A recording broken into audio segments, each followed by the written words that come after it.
जी अस्सलाम वालेकुम। उम्मीद करते हैं आप सब खैर खैरियत से होंगे। एक ये हमारे भाई हमें मिले हैं, इनसे हम डिस्कस करते हैं इनकी पर्सनल लाइफ के मुतालिक। ये यूरोप से होके आए हैं कि इनका यूरोप का सफर कैसा रहा, कैसे ये गए और क्या क्या हालात का सामना इनको करना पड़ा। जी अस्सलाम वालेकुम। जी वालेकुम सलाम। जी आपका नाम? मैं राजा अरसलान। लोग मुझे यहाँ पे राजा जी के नाम से जानते हैं, राजा साहब कह के। ठीक हो गया। तो आप अपने यूरोप के टूर के बारे में कुछ हमें बताएंगे, कैसे आप गए, कैसे आपको एक ख्याल आया यूरोप के बारे में जाने का? देखिए जी, मैं तो अपने स्टूडेंट लाइफ से ही यूरोप जाना चाहता था। ठीक है, इनिशियली मेरा जो इरादा था वो ये था कि किसी तरह स्टडी वीजे पे जाए। लेकिन मेरे एक कजन है, बड़े करीबी मेरे प्यारे भाई नहीं है, वकार हुसैन नाम है उनका ना।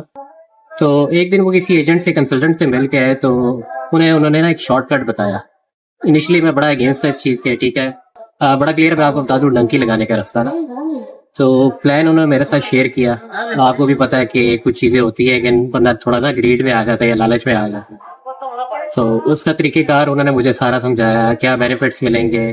तो आपको पता है, जब आपको इस तरह की चीज़ें नज़र आ रही हो तो आप फिर अपने फ्यूचर के बारे में वो चीज़ें सोचने लग जाते हैं, पर बीच में जो शॉर्टकट होता है आप उसको भूल जाते हैं।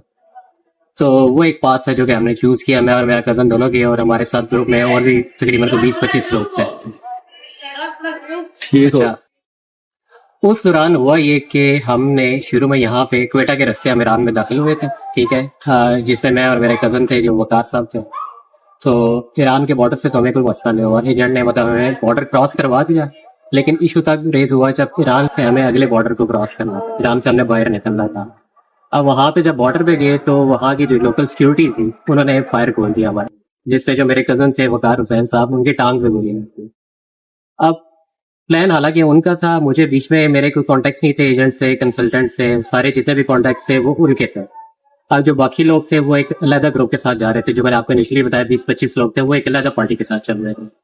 अब मेरे साथ हुआ क्या कि जो मेरे कज़न थे वो वहाँ पे मुझे बीच में ईरान के बॉर्डर के बाद अकेला छोड़ के वापस हो गया, क्योंकि अगर वो चलने लायक थे नहीं तो उन्हें हमें इमरजेंसी में वापस भेजना पड़ गया। तो लेकिन मैंने अपना खैर सफर, ज़ाहिर है इनिशियली मैं इतने पैसे लगा चुका था कि मेरे जो वहाँ से वापसी थी वो बहुत नामुमकिन सी थी, क्योंकि वापस मैं जा नहीं सकता था, खर्चा इतना हो गया था। तो फिर घर वालों ने, आपको पता है कि प्रेशर बिल्ड हो जाता है। तो मैंने अपना सफर कंटिन्यू किया। वहाँ से मैं गया तुर्की। तो तुर्की के से फिर ये था कि हमारे तुर्की के हालात बेहतर थे, थोड़ी सख्ती थी। लेकिन यह है कि तुर्की से हम ग्रीस निकले और वहाँ से हम यूरोप में एंटर हो गए। ठीक है, और फिर वहाँ पे मुझे इतना बताया गया था, जो मेरे कज़न थे, जो मेरे भाई थे, कि आपने यूरोप में एक दफ़ा एंट्री हो जाए पुर्तगाल या स्पेन, दो ऑप्शन से, जिसमें से हमने चूज़ किया था पुर्तगाल। पुर्तगाल में एक दफ़ा आप एंटर हो गए, वो दो ऑप्शन है, या लीगली आप एंटर हो या इलीगल एंटर हो। तो हम तो ऑब्वियसली लीगल एंट्री तो कर नहीं सकते थे, क्योंकि हमारे पास कागजात नहीं थे। हम इलीगल एंटर हुए। हम वहाँ पे जब बसों से छुप छुपाते होते, मल्टीपल कंट्रीज से होते हुए पुर्तगाल पहुंचे, तो वहाँ पे आप बस ये समझ लें कि आप एक दफ़ा मुल्क में दाखिल हो जाए तो आपको वो लोग निकालते नहीं। ठीक है, आपको वहाँ पे इनिशियल एक डॉक्यूमेंट होता है जो कि आपको चाहिए होता है, बस आपने वो अगर ले लिया है तो आप फर्दर उनकी प्रोसेसिंग में दाखिल हो सकते हैं। ये मेरा यूरोप का एक सफर था जिसमें मैं कामयाब हुआ। लेकिन जितनी देर में मैंने आपको समझाया, इसमें मेरे ख्याल में मुझे वहाँ पहुँचते हुए कोई अराउंड 35 दिन लगे। और 5 से 7 दिन मेरे साथ मेरे भाई थे, जो मेरे कज़न थे, और बाकी का सफर मैंने अकेले तय किया। जी। तो आपको किस किस्म की मुश्किलात दरपेश आई इस सारे?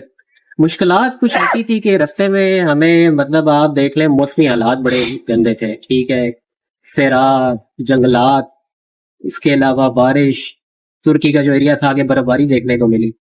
सबसे टफ मैं आपको बताऊंगा, जो कुकू मांगा के जंगलात आते हैं बीच में ना, ईरान का बॉर्डर आप क्रॉस करें, कुकू मांगा के जंगलात है। तो वो जंगलात जो थे वहाँ पे बड़े वाइल्ड लाइफ थी, मतलब बड़ा टफ सिचुएशन थी वहाँ पे, वहाँ से गुजरना। वहाँ पे तो आप मतलब सिक्योरिटी, आप कहते हैं कि आपको सिक्योरिटी के बंदे मिल जाए, क्योंकि जो वहाँ पे खूंखार जानवर है ना, वो आपको नहीं छोड़ते। ठीक है, वहाँ से निकलना बड़ा टफ होता है। जो आपके साथ आपको गाइड करने वाले होते हैं वो बॉर्डर्स पे आपको अवेलेबल होते हैं, वो आपके साथ सफर में शामिल नहीं होते, वो आपको बता देते हैं राउट एक, जिसको आपको अकेले तय करना होता है। तो वहाँ पे कुकू मांगा के जंगलात जो ही हमने क्रॉस किया, तो वहाँ पे बस समझ ले कि हमने साइकिल पकड़ी, 2-3 लोग थे। एक साइकिल हमने वहां से समझ ले चोरी की। चोरी करके हमने अराउंड कोई 250 किलोमीटर या 260 किलोमीटर का रास्ता हमने साइकिल पे तय किया। तो जो ही वो बॉर्डर पे पहुंचे, दायरा हम साइकिल लेके निकल नहीं सकते थे, तो बॉर्डर से तकरीबन कोई 60-70 किलोमीटर पीछे हमें साइकिल ड्रॉप करनी पड़ी। तो वहां से आगे फिर हमने वापस अपना जो ट्रैवलिंग थी वो पैदल सफर हमने तय करना शुरू किया। तो उसके बाद हुआ ये कि हम तुर्की गए, वहाँ पे मौसमी हालात बड़े चेंज हो गए ईरान से दाखिल होने के बाद। वहाँ पे बर्फबारी थी काफी ज्यादा, और हमारे पास ना तो खाने को चीजें थी, ना पहनने को कपड़े थे। तो आप ये देख लें, जब हम यहाँ से निकले थे पाकिस्तान में जो मौसमी हालात थे वो गर्मियों, मतलब आपको कोई गर्म कपड़ा पहनने की जरूरत नहीं, हमारे पास गर्म कपड़े नहीं, वहां पे आप एक टी शर्ट एक ट्राउजर में पहनना पड़ता था बर्बाद। तो बड़ा टफ सिचुएशन, बड़े रहते हैं। भाई ये है कि ग्रीस के बाद जब एक दफा ग्रीस में दाखिल हो गए थे तो वहां से इंटरनल जो हमारी ट्रैवलिंग थी वो बहुत ईजी। तो वो ट्रैवलिंग कैसे, क्यों इजी थी? आप लोग किसी किस्म की स्पोर्ट थी, किस तरह से आपने फर्दर आगे की असल में ट्रांसपोर्टेशन? वहां पे जो यूरोप का इंटरनल बॉर्डर का जो सफर है ना वो इतना टफ नहीं है, क्योंकि यूरोपियन यूनियन की कंट्रीज जितनी भी है अगर आप एक दफा दाखिल हो जाते हैं, मतलब डर एक आपको ये होता है कि आपका किसी लोकेशन पे पासपोर्ट चेक ना कर ले, ठीक है। अगर आपका पासपोर्ट चेक हो गया, कोई ऐसी आपका दिन बुरा हुआ तो ऑब्वियसली आप पकड़े गए, ठीक है। लेकिन हमारी खुशकिस्मती यही समझ लें कि हमारे जो ट्रैवलिंग हमारी इंटरनल हुई, हमारा पासपोर्ट किसी का चेकिंग है, क्योंकि वो लोगों को ये पता होता है कि जो internal Europe to Europe border travelling हो रही है वहां पे कोई इलीगल बंदा हो नहीं, तो इस वजह से हमारे लिए वहां पे इंटरनल ट्रैवलिंग बड़ी आसान। सही। तो बाकी खाने वगैरह का आप लोगों ने कैसे सारा बंदोबस्त किया? कैश पैसे पास रखे हुए थे या किस तरह कैश से? पैसे तो बड़े लिमिटेड थे, जो हम लेके गए थे वो समझ लें ब्राइब में चले गए, क्योंकि जहाँ पे दुश्वारी होती थी वहां पे हमें पैसे खिलाने पड़ते थे। खाने पीने हम एक दिन भूखे रहे, और खाने पीने में आप सोच नहीं सकते जो जो चीजें हमें खानी पड़ी, मतलब यहाँ पे तो आप नखरे कर सकते हैं, लेकिन वहां पे ऐसी ऐसी चीज आप मैं मुझे बताते हुए दुख होता है कि ऐसी ऐसी चीज लोग खा जाते थे। हमारे जो दूसरा ग्रुप जा रहा था वहां पे एक लड़का था, आप अंदाजा करें बेचारे की इंजरी की वजह से वहां पे तबीयत बड़ी खराब हुई, उसकी डेथ हो गई, और आप अंदाजा करें 3-4 लोग थे जो कि उसकी टांग खा के गुजारा कर रहे हैं। सही सही सही सही। मतलब बहुत मुश्किल हालात हैं, ये एक इजी स्टेप नहीं है कि जो बंदा हर एक ले सकता है लेकिन इलीगली। जी जिसका यहाँ पे अगर खाने को नहीं है, ठीक है, भूखे मरने से बेहतर है रिस्क लेके मर रहे हैं, ठीक है, मेरा मानना तो ये है। अगर आप सब कुछ सेटल है और वैसे ही एक खुशी में निकलना चाहते हैं कि आप चांस लेके रिस्क लेके आप कहते हैं जी कोई डेयर करें, तो ये बहुत बड़ी बेवकूफ़ी है, ठीक है। अगर वैसे आपने पाकिस्तान में भूख से मरना है तो बेहतर है रिस्क लेके मर जाए। ठीक हो क्या? असल में मेरे साथ मसला ये हो गया, जो भाई थे जिन्होंने ये प्लान मेरे साथ शेयर किया था, उन्होंने मुझे समझ ले चीट किया, जो कार में थे वो बस एक दफा चीट करके छोटी सी इंजरी के बाद उन्होंने डॉज दिया और वापस चले गए।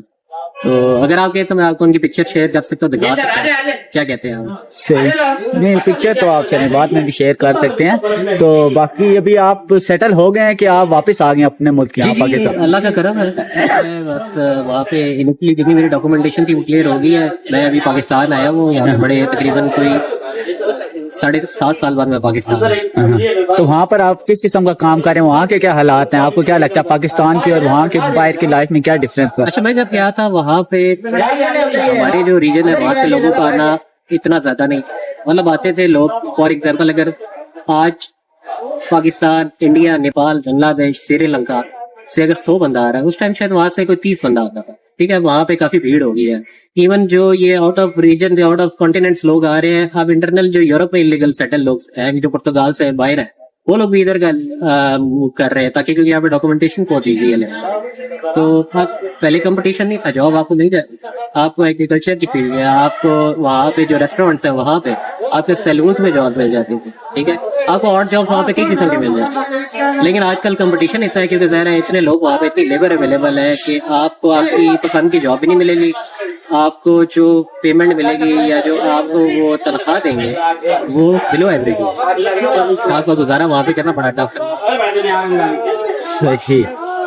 तो अभी आप जो हमारे यहाँ के यंग जनरेशन है, बहुत से बेरोजगार लोग हैं, तो उनकी भी कोशिश होती है बाहर के मुल्क हम जाएं यहाँ से किसी न किसी तरह, तो आप क्या कहते हैं उनको, क्या कुछ सजेस्ट करेंगे, क्या कोई मशवरा देना चाहेंगे? देखिए, बाहर जाना अगर कोई जाना चाहता है, उसके पास इनिशियल इन्वेस्टमेंट है, तो मेरे ख्याल में सारे को चांस लेना चाहिए। बस रास्ता जो मैंने चूज किया था, जो मैं भटक गया था, मुझे किसी के कहने पे जो बस मैं उनकी बातों में आ गया, मैं उनको रिकमेंड करूंगा कि पुर्तगाल ऐसा मुल्क है कि आपको इलीगल जाने की जरूरत नहीं है, आप लीगली जाएं। आप विजिट वीजा यूरोप का अप्लाई करें, डायरेक्ट पुर्तगाल का ना करें, आप किसी और कंट्री जाएं, वहां से आप पुर्तगाल बाय रोड, आप बाय रेल मूव कर सकते हैं।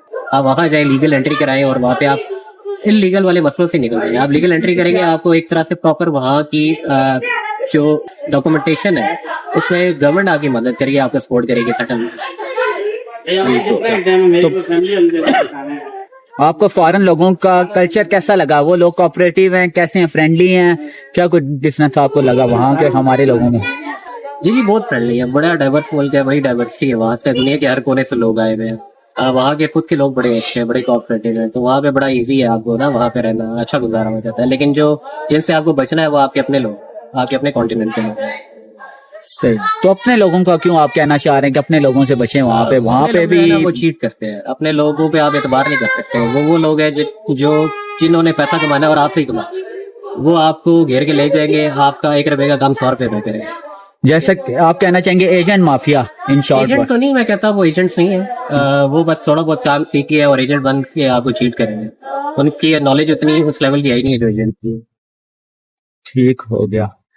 तो बाकी खाने वगैरह का आप वहाँ पे किस तरह करते थे? अपना खुद करते थे? होटल वगैरह पे खाना पीना किस तरह से आपका सिस्टम आपने अपना रखा खाना था? हमने शुरू से खुद किया है कि ज़ाहिर भाई पे अफोर्ड करना बड़ा टफ होता है, तो खाना हम अपना खुद किया है।